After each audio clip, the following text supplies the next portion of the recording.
Hi guys, this is Vitaly with AFT Dispatch and A2C Logistics, and in today's video, I'd like to talk to you about a brand new rule that was passed today by the FMCSA. Now, before I jump in, I'd like to ask you to please like the video, be sure you subscribe to the channel and hit that notification bell so you never miss a single release of our videos, where every Friday we're talking about something that could help you in your trucking businesses, in your trucking careers, as well as cover the loads we've successfully booked for our customers, consisting of leased on owner operators, as well as carriers operating under their own MC authorities, running under our truck dispatch services. So thanks for the likes, guys. Definitely appreciate them. Keep them coming.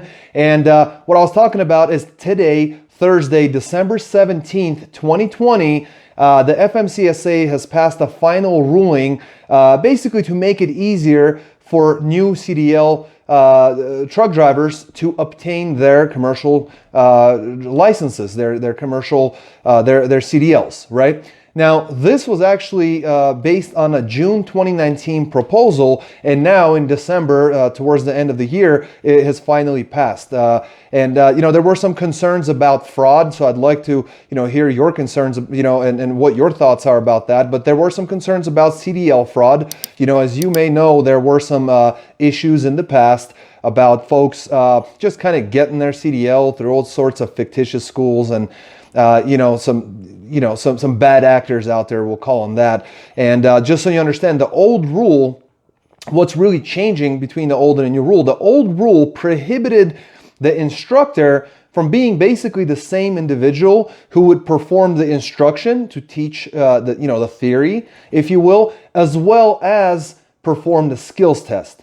Now, the new rule, it basically allows individual states to decide whether or not they want to do that or not. So it's up to the states to make that decision, and it will allow the same instructor to not only perform the instruction, but also perform the skills tests as well. And here's the truth: most people actually oppose the plan. So that's why I'm saying, what are your thoughts? Do you support this? Do you oppose this? And the reason they oppose it is because there were concerns of fraud. There, as I mentioned before, there was concerns of conflict of interest between the instructor, the educational facility, if you will. It's in their interest to produce a new CDL candidate, and so conflict of interest, as well as examiner bias, right? So those are things that might get into place, but what do I know? Those in support of this ruling actually had the same concern. So we have folks on both sides of the aisle having the same concerns.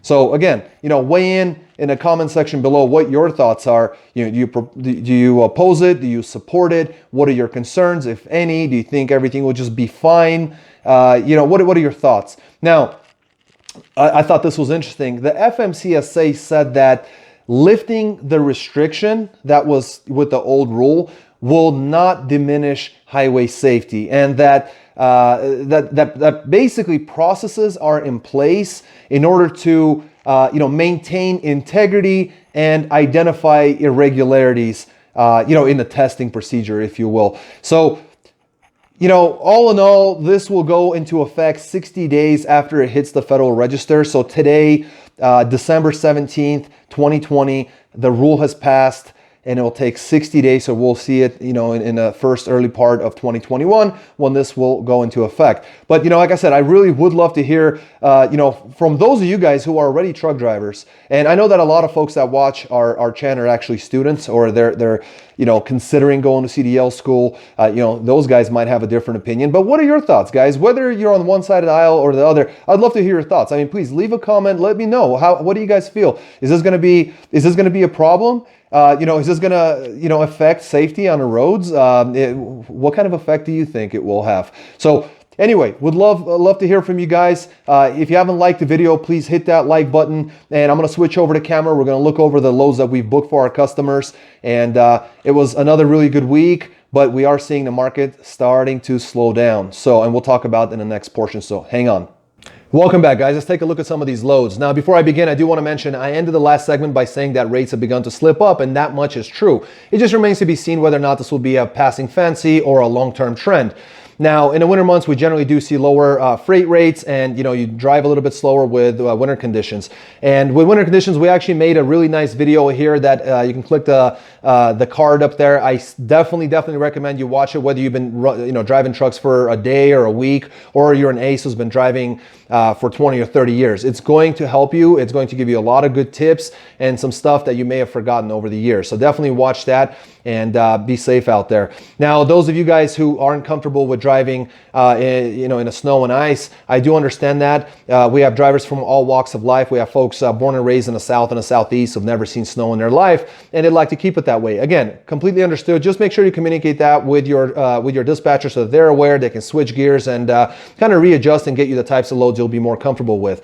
Now, here's another thing. If you're looking to make the big bucks, then you'd have to kind of go out to the places where nobody really wants to go, which is during the winter months, the North and the Northeast. If you're a nomad that goes wherever the money's at, you're going to make more money. And if you're trying to stay in the South and the Southeast, again, completely fine, but do keep in mind that there will be a negative correlation in your rates and your weekly and monthly averages. But we are going to be able to take care of you nonetheless. Now, like I said, watch the video, and you keep in mind sometimes it's a mental block of sorts where you're saying, hey, I can't do this. I need to stay in the South. But the truth is, we live in a beautiful country. The road crews are out there. They're salting the roads. They're putting chemicals down. And oftentimes, they clean up the roads rather quickly, and you just truck right through.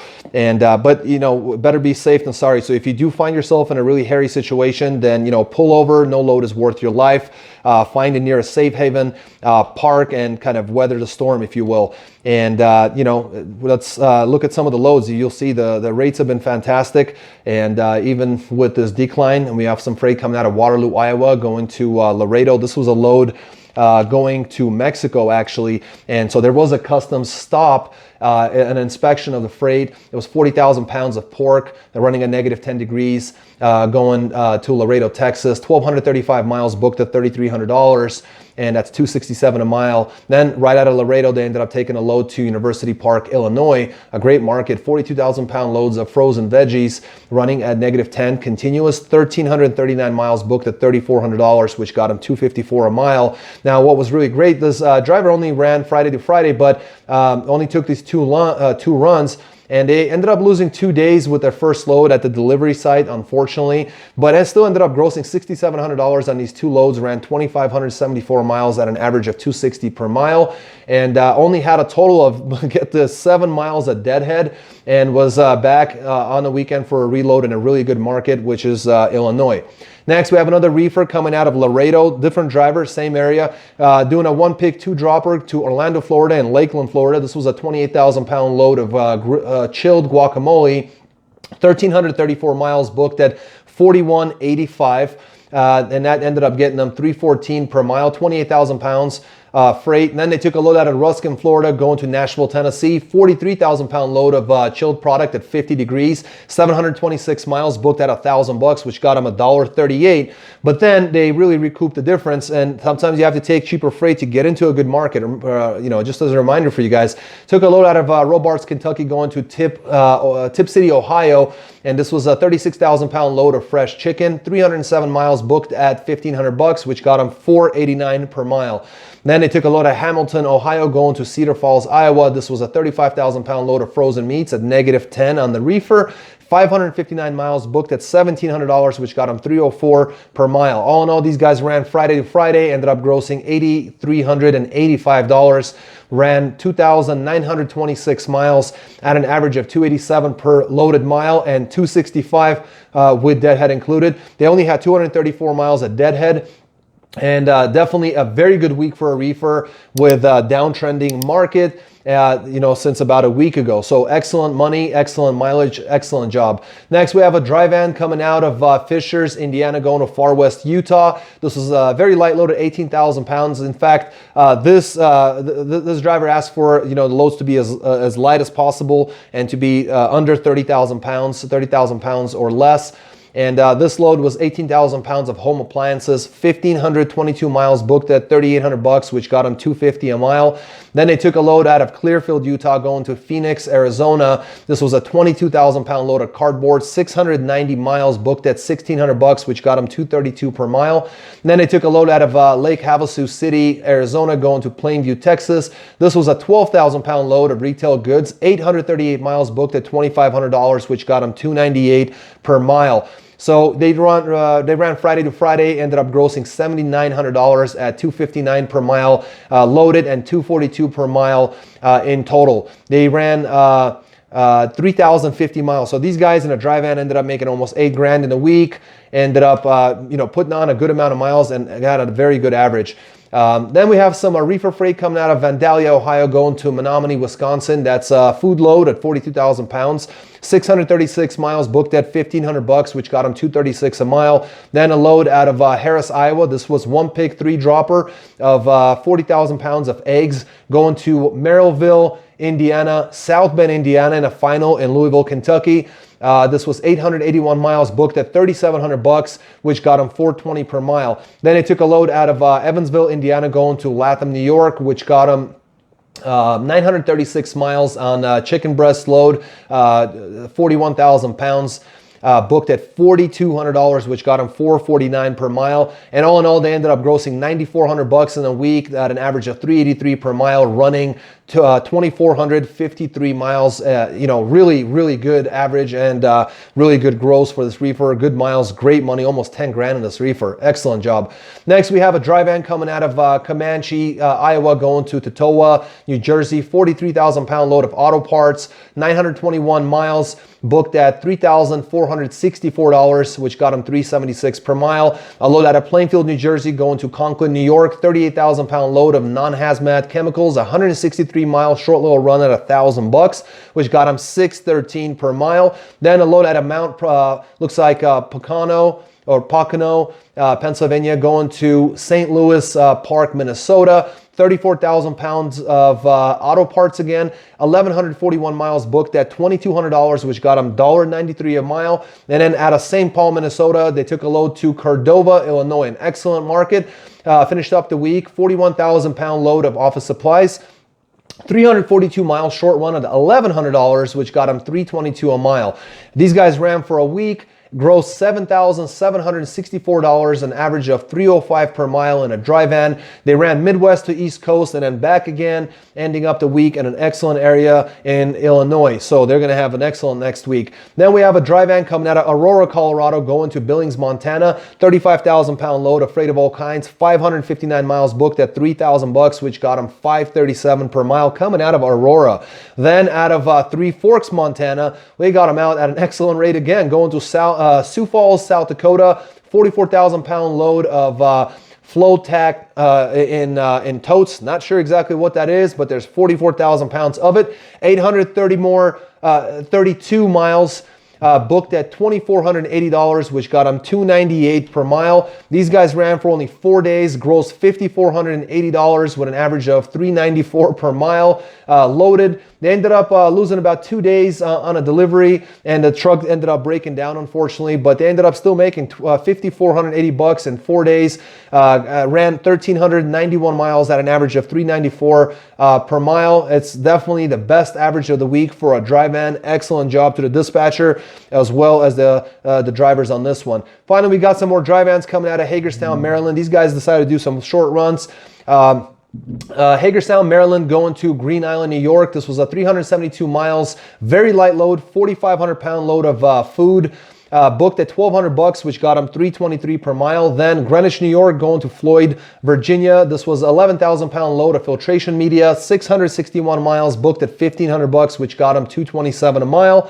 And then load out of Salem, Virginia, going to Moorhead, Kentucky. This was 40,500 pounds of consumer goods, 288 miles, booked at $1,075, which got them $373 a mile. Then they took a load out of Wortland, Kentucky, going to Indianapolis, Indiana. 4,000-pound load of food, 237-mile run, $1,100 booked. That's $464 a mile. And finally, Windfall, Indiana, going to Greencastle, Pennsylvania. Consumer goods, 41.7 on the weight, 516 miles booked at $2,300, which got them $446 a mile. Excellent job. Monday to Monday, they ended up grossing $7,175 and averaged $346 a mile loaded. And the driver lives in Hagerstown and actually started his Monday at his house and ended up asking, hey, can I be home by Friday? Ended up making it 34-hour home reset on the weekend. And Greencastle is only about 10 miles out from his house. So that worked out really, really well. Ended up grossing $7,175, 2,074 miles ran at $346 a mile. Did an excellent job for a dry van. So as you can see, van or reefer, we're doing a great job. We'll keep you guys going through this season, whether you want to stay in the south, southeast, north, northeast, whatever might be the case, or you want to go OTR coast to coast. We have carriers, drivers, owner operators that do this every single day, every week, every month. So if you have your own MC authority, we work with folks like you. If you have, if you'd like to lease on at an excellent opportunity with a very inexpensive lease on company, certainly get in touch with us. You can get more information by calling or texting 801-448-6363. You can also go to our website at aftdispatch.com/go. Any parts of our website, you can click the Learn More buttons and subscribe to our newsletter. We'll provide you all the information you need in order to make a decision. You can also, and I highly recommend doing this, you're going to see a little chat box on any one of our websites. It's going to ask you for some basic information. Just fill that in. Takes about 15 seconds. It'll send that information to our guys. We'll get in touch with you usually within a day or so. So definitely take care of that and be safe out there. And until next week, guys, stay healthy, be wealthy. Take care.